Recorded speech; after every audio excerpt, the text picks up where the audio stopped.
Yes mga master, another day, another opportunity sa ating lahat.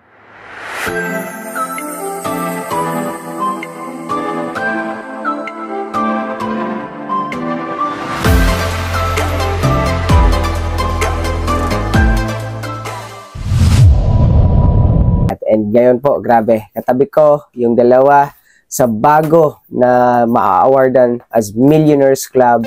And grabe, dito ko lang naman sila kausapin at tanungin paano nila nagawa. At the same time, ano yung background nila sa South Korea. This is our 5th day sa travel namin dito sa South Korea. And sobrang excited ako na pagbalik namin is a-awardan sila. So, syempre, magsisimula tayo sa pinaka lalaki. Alright. So, yan. Ito yung mic. Okay. So, pakilala ka bro. Tapos, paano mo na itong first million? At ikaw na bahala. Ayan guys, sa lahat ng hindi nakakilala sa akin. Dati din ako empleyado, dating water boy na nagde-deliver lang ng tubig. Sino lang naman ako. Stranger lang. Naghaul lang din ako katulad mo. And siyempre, grabe, sumubok. At siyempre, normal nagduda. And sobrang pasalamat din ako kasi nasa tamang opportunity ako, and siyempre grabe, sulit talaga kasi di ko akalain, parang panaginip lang kung bakit ba nabago talaga buhay ko, bakit ko na-hit yung first million ko dahil sa isang desisyon. Kaya kung ikaw, ako sa akin kasi dating magsasakay, tama, hindi naman ako nakapagtapos ng pag-aaral, pero grabe, hindi ko akalain na sabi ko, ganito yung buhay na naghihintay sa akin. Wala talagang imposible the moment na mangarap ka, hindi basihan kung ano yung natapos mo. Tama ba? Kasi ngayon nandito kami sa South Korea, dito namin ginanap yung first million namin, diba? Tapos isa ako sa mga aakyat sa Araneta Coliseum. Tama, grabe, walang imposible kasi na dati sa pagiging waterboy ko na hindi ko kikitain yung 1 million ko sa labas. Tama? Hindi ko alam kung magkano yung sasahurin ko doon. Tama, pero dahil dito sa opportunity, kumita tayo tapos na-hit natin yung first million. Nakilala pa tayo sa buong community. Tama? And siyempre, sobrang pasalamat din ako kay Mentor GR kasi ito yung naging way or ito yung naging bridge or tulay para mas ma-hit ko yung first million ko. Tama, sobrang grateful and thankful din ako sa community, sa Aubin Par, sa Digital Master, sa mga leader ko, lalo na sa mga nagtiwala sa akin. Yun lang ginawa ko lang is sinipagan ko lang, and siyempre nakinig lang ako, sinunod ko lang. Lalo na, sabi nga nila, pag sinunod mo yung sistema, pag ginawa mo yung negosyo ng tama, malayo yung mararating mo. Ganun lang din naman eh. Kung ano man pinagdadaanan mo ngayon, is normal. Tama? Normal lang kasi ibig sabihin piniprefer ka papunta sa success. Yes. Kailangan mo lang maging ready, kailangan mo lang maging happy para kasi alam mo kung saan ka pupunta. Ilang bansa ka na? 2 bansa. Grabe. Ano bansa? Taiwan. Kaya solid talaga. Kaya ngayon is 7 days kami. Kaya wala talagang, hindi ko akalain, parang panaginip lang talaga. Sabi ko, parang kailan lang na sa isang desisyon ko, tapos na-experience ko lahat na hindi ko na-experience sa labas. Kaya grabe, kung ikaw nanonood ka ngayon, alam ko na nangangarap ka din at gusto mo din makaalis sa situation mo, na kahit anong background mo, OFW ka, empleyado ka, or ano pa yung estado mo sa buhay, or kahit kumikita ka pa ng 30,000, is 30,000 lang yun per month, pero wala pa rin yung groove, maganda lang ang trabaho mo, pero yung pinag-uusapan ng time and financial freedom na katulad nyo, nagta-travel ka, hindi sa gastos. Tama? Ibig sabihin, imbis siya sa sarili mo, imbis siya sa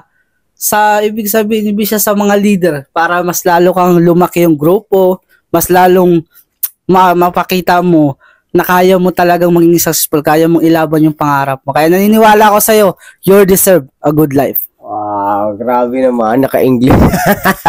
Alright, so, grabe guys. Sobrang nakakatuwa kasi hindi naman to nakapagtapos.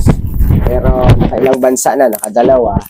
And grabe yung grabe yung gigil niya, bakit niya na-hit yung first million niya. And syempre, hindi ko patatagalin pa yung dating OFW, and ngayon, isa ng inspiration, milyonarya, icon sa community.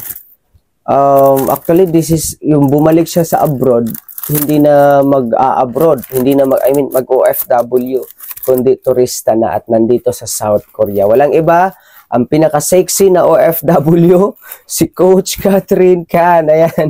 Ayan, Sexy nga. nasira na. Sexy naman. Ouch. Ayan. Hi, I'm Catherine Can, former OFW sa loob ng 4 years sa Basang Kuwait and Saudi. And syempre, isa sa naghaw noon sa TikTok, and right now, nakauwi na for good sa Pilipinas dahil po sa isang desisyon ko, nagbago po yung buhay natin. So yung dating kadama ng alam lamang is pagtatrabaho sa ibang bansa, paglilinis, pagluluto. Pero dahil sa desisyon ko na gusto ko mabago yung buhay ko, pinag-aralan ko yung negosyo na meron tayo, and right now, kumikita na ng malaki, and dahil sa sipag at syaga, tiwala sa sarili, ngayon nakapunta na ng Korea. First time. Yes, first time ko pong mag-travel international, and syempre Turista na. yes, turista na, hindi na po hindi magtatrabaho. So yung dating excited ka kasi nga magtatrabaho ka abroad, pero ngayon iba na yung excited ko, hindi na yung excited ka na makakuha ka ng salary na good for 20,000. Pero ngayon excited ako na ito yung Korea. Kasi pangarap ko lang naman to dati na makapagtrabaho sa Korea, pero hindi ko akalain na pupunta ako ng Korea pero magbabakasyon lang. So yun, ganyan kaganda yung opportunity na meron tayo, and hindi ko yan maaabot kung hindi sa tulong ni Mentor JR Dimitillar. So siya po, sa kanya ako galing, naghaw ako sa TikTok niya, and syempre merong isa din na nakasagot doon, walang iba kundi si Coach Mary Rose Battle. So siya po yung sumagot, and nag-usap kami within 3 hours ni Mentor JR and ni Mentor Mary Rose. Dahil po doon, after 3 days, nakapag-decide ako na sumabay sa sistema nila. And right now, dahil sa decision ko, nagbago talaga yung buhay ko ngayon, and magkaroon na ng time freedom. So wala po to sa ibang bansa, yung ganitong, kung gusto mong mag-travel, pwede ka makapag-travel. Wala din to sa pagiging empleyado na kung gusto mong lumabas, wala. Kasi kailangan mong magpaalam sa amo mo. And kung magta-travel ka man, wala ka ring sasahurin. O pero dito sa opportunity na meron tayo, alam mo yon, nagta-travel ka, kumikita ka. So ganun kaganda yung opportunity na meron tayo. Basta magtiwala ka lang sa sarili mo, magtiwala ka sa sistema na meron tayo. And syempre yung company natin sobrang tagal na, 18 years na, and magna 19 years na. And syempre yung community, yung AOB Empire and yung Project High, sobrang ganda, solid yung mga mentors na mag-guide sa atin. So ikaw, mag-decide ka lang talaga na sumabay, kasi sino ba naman ako dating OFW na wala ding alam sa opportunity na meron tayo, pero inaral at sumabay sa mga mentors, nagpa-guide. And right now, certified millionaire na po tayo. And syempre, alam mo yon, nagta-travel ka sa Korea, pag uwi mo, after 3 days, ma-awardan tayo ng Mariela Circle. Isa po ako sa akyat sa Araneta Coliseum kasama si Coach Leonard. So sino ba ako? OFW, and siya naman water boy. Dahil po doon sa desisyon namin, nagbago yung buhay, and nauna pa yung party namin dito sa Korea. So, sa lahat na makapanood ng video na to, kung ikaw gusto mo ring mabago yung buhay mo, mag-decide ka lang, huwag kang matakot na sumugal.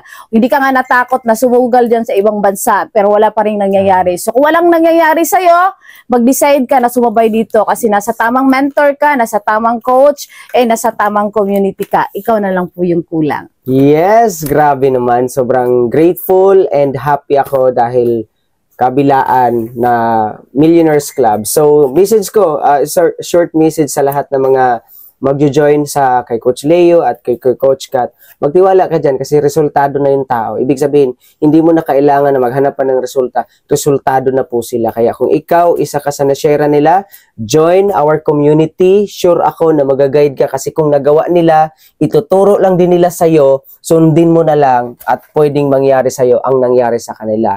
So again, sa community natin, latag na po yung sistema. Wala na pong dapat akong patunayan pa kasi sobrang dami na pong ginawang Millionaires Club. May mga car achiever na po sa community.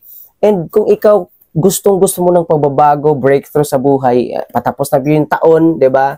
Magti 2025 na, wala pa rin nangyayari sa iyo. Why not gawin mo 'to gawin mo yung negosyo, sumabay ka sa amin, trabahuin ang sistema, and kung nagawa namin na makapag-travel sa iba't ibang bansa, sure ako magagawa din sa'yo. Again, thank you so much and God bless sa'yo.